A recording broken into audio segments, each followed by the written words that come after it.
Hi, everybody. I'm Dr. Stacia Dearman, and I'm excited to have Dr. Roxanne Sukol here with me today. Roxanne is a dear friend and former medical school classmate who's gone on to become an internist and an internationally recognized expert in preventive medicine and in physician wellness. I've invited her to speak with us today about how we might best preserve our well-being under times of stress.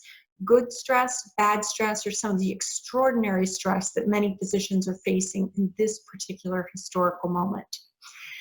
So Roxanne, thank you for joining me today, and I look forward to learning from you. Thank you. I'm so happy to be here, Stacia.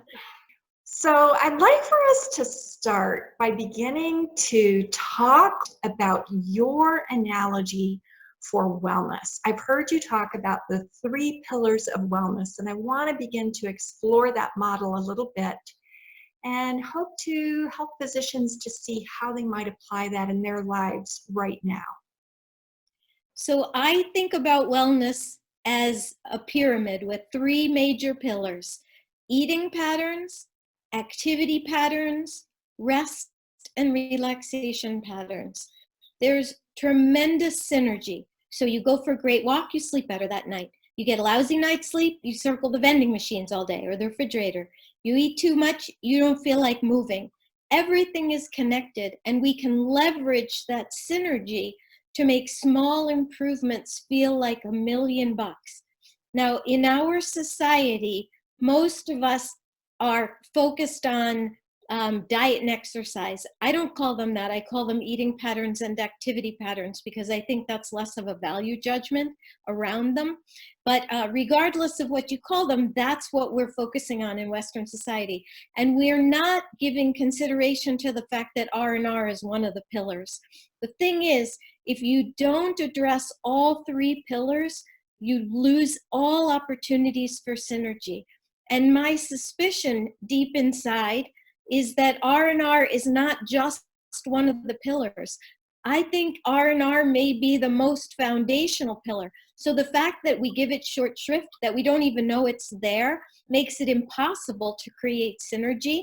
And then we can only keep the other 2 balls in the air, so to speak, as long as we have the bandwidth to do that. And you may have the bandwidth to do that for a while, but then if somebody throws you one more ball to juggle, you kind of go off and you can't keep it going anymore. And it doesn't have to be a bad thing. Like, it could be you go on vacation and then you come back and your whole routine is disrupted. So I think one of the things that has to happen is that we have to begin to simply understand and recognize that R&R is one of the pillars: rest and relaxation. So, frequently I find myself addressing my work to physicians or other healers who are experiencing the distress and the stress associated with adverse patient outcomes or with malpractice litigation.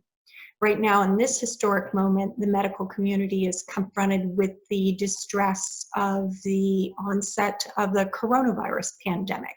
And I'm sure that down the road we'll encounter other things. I'm curious to hear how you see this model of wellness, this 3-pillar model that you're describing, interfacing with our lives in these moments where we feel hyperadrenalized, kind of in a chronic fight, flight, or freeze mode, which I think is communally happening to some degree right now in the healthcare community. Yeah. Yeah. What does this model do for us in times like this? This is how I describe rest and relaxation, that pillar, and these related activities. This is how I explain R&R to my patients. I say that there are 2 sides to your nervous system: the gas and the brakes, and you need both to drive safely. But we live in a society that has everyone pressing their gas pedal all the way to the ground all the time, even if you know that you don't get your best mileage with your engine racing.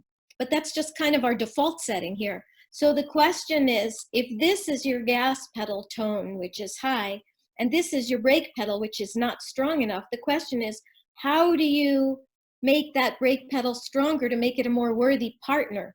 for your gas pedal? And the answer is to stimulate the vagus nerve. What is that? If you're a physician, you already know that it's the biggest brake pedal nerve in your body, and it runs from the brainstem to the diaphragm. And all you have to do to stimulate the vagus nerve, literally, is to take a deep breath. So the question is, how do you improve the tone in your vagus nerve?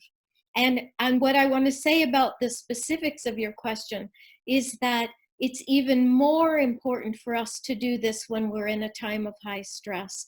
So it's always important, but now it's critical. And it doesn't mean that we're going to become Buddhist monks. We're not training for the meditation Olympics. We're just trying to find a way to take our brain off the rails and give it a little bit of TLC so that we can come back for more. The list of things that people can do to improve vagal tone is infinite. But through the years, my patients have taught me what they themselves found helpful, and I've added it to this long list that I've been creating for years. And the list goes something like this: massage, prayer, yoga, meditation, hiking, fishing, sailing, pottery class, building an aquarium, woodworking, knitting, reading, crocheting, camping under the stars, classical music, pedicure, swimming. You get the idea. The solution is whatever takes your brain off the rails and makes time melt away. I ask my patients this question: what is it that you used to do that you loved so much that you never do anymore because you don't have time? Whatever that is, it's not an indulgence. It's essential to your grounding in the world. Some patients can tell me immediately what that is. I just had somebody tell me, oh, fishing. I haven't gone fishing in forever. It was so good for me. Or mountain biking with their kids, or taking photographs downtown of urban decay one Sunday afternoon a month. These are real stories from real patients who found the answer to that question, and it gave them a kind of resilience and grounding that allowed them to tolerate a lot more of the stress and uncertainty and demands that our lives are filled with.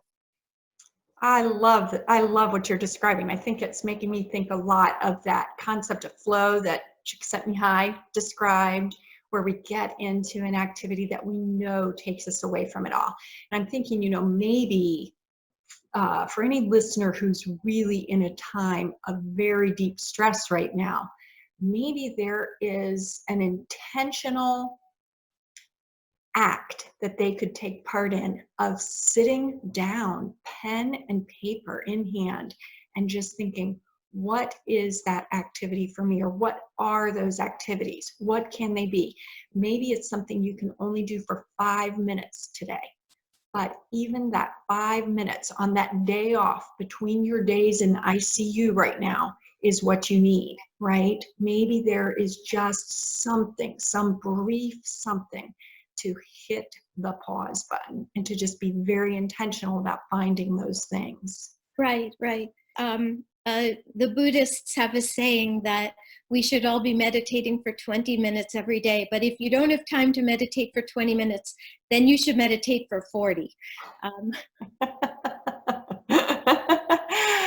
Yes. I have a good friend who's a member of the bar, and she teaches 1 minute meditation, and anyone can do this. And if you just try and do this in the same place at the same time every day, even if you don't notice any difference, with time, it will come to feel like a safe haven, like an island. And the meditation goes like this: breathe in for 5 seconds, breathe out for 5 seconds. That's your warm up. Now do it 5 more times. That's the whole thing. I used to do it in my car when I pulled into the parking garage at work. I would drop my keys in my lap and breathe in for 5 seconds, breathe out 5 more times, and then I'd be ready for the day. After about 6 months, one of my colleagues said to me, "Are you meditating?"